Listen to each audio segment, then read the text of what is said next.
এই national highway 37 যিটো road, এইটো ৰোডৰ পৰা যিটো আমাৰ আঘোণভেটিলৈকে মাথাউৰি গৈছে, এই মাথাটো মানে কি হ'ল, এবাৰ আমাৰ অসম চৰকাৰৰ বান কাম ৰোড, সেইটো কাম অলৰেডি আৰম্ভ কৰিলে যিটো এতিয়া মানে যিটো আমাৰ মানে ব্ৰহ্মপুত্ৰ আৰু দিহিঙৰ যিটো মানে পানী ভয়াৱহ ৰূপ লৈছে, এতিয়া মানে আমাৰ দিহিঙে এতিয়া যি দেখিছোঁ অহা কালিলৈ মানে হয়তো এইটো কেইবাঠাইতো ভঙা চান্স আছে যদি এইটো গতিত পানী হৈ থাকে।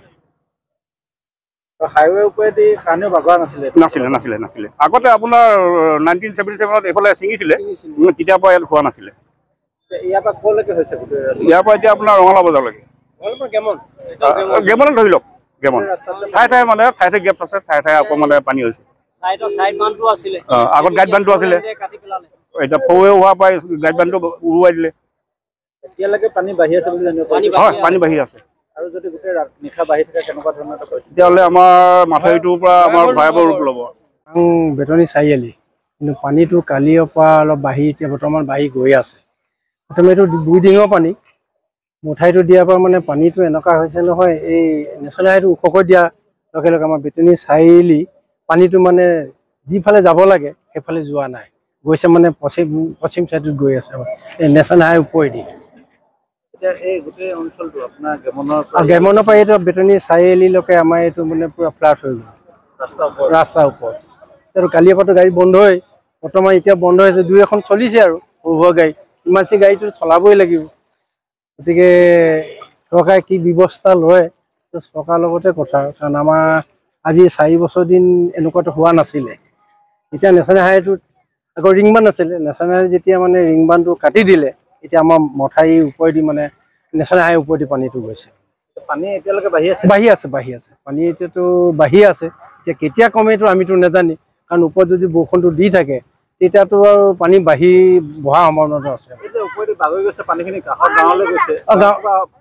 প্ৰব্লেম মানে আমাৰ এই ভিতৰৰ যিখিনি গাঁৱৰ ৰাইজৰ, সেইখিনি মানে কঠীয়া চঠীয়াটো পথাৰত পাৰে ন, পানীত যোৱাৰ লগে লগেতো আৰু পথাৰৰ কঠীয়াবোৰ নষ্ট হ'ব, মাৰি দিব। গতিকে আমাৰ অকণমান অসুবিধা হ'ব আৰু তাততো একোৱেই নাই।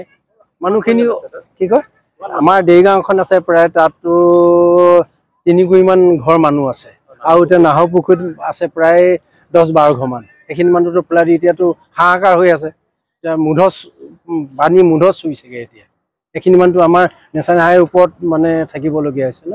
এই নেশ্যনেল হাইৱে 37 যিটো ৰোড, এইটো ৰোডৰ পৰা যিটো আমাৰ আঘোণভেটিলৈকে মাথাউৰি গৈছে, এই মাথাটো মানে কি হ'ল, এবাৰ আমাৰ অসম চৰকাৰৰ বান কাম ৰোড, সেইটো কাম অলৰেডি আৰম্ভ কৰিলে যিটো এতিয়া মানে যিটো আমাৰ মানে ব্ৰহ্মপুত্ৰ আৰু দিহিঙৰ যিটো মানে পানী ভয়াৱহ ৰূপ লৈছে, এতিয়া মানে আমাৰ দিহিঙে এতিয়া যি দেখিছোঁ অহা কালিলৈ মানে হয়তো এইটো কেইবাঠাইতো ভঙা চান্স আছে যদি এইটো গতিত পানী হৈ থাকে।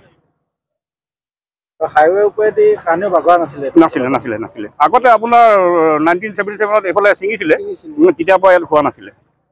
ইয়াৰ পৰা ক'লৈকে হৈছে? ইয়াৰ পৰা এতিয়া আপোনাৰ ৰঙালাও বজাৰলৈকে, গেমনে ধৰি লওক, গেমন ঠাই মানে ঠাই গেপছ আছে, ঠাই আকৌ মানে পানী হৈছে।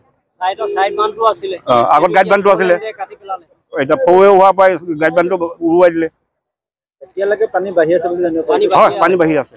আৰু যদি গোটেই নিশা বাঢ়ি থাকে কেনেকুৱা ধৰণৰ? তেতিয়াহ'লে আমাৰ মাথাউৰিটোৰ পৰা আমাৰ ভয়াৱহ ৰূপ ল'ব।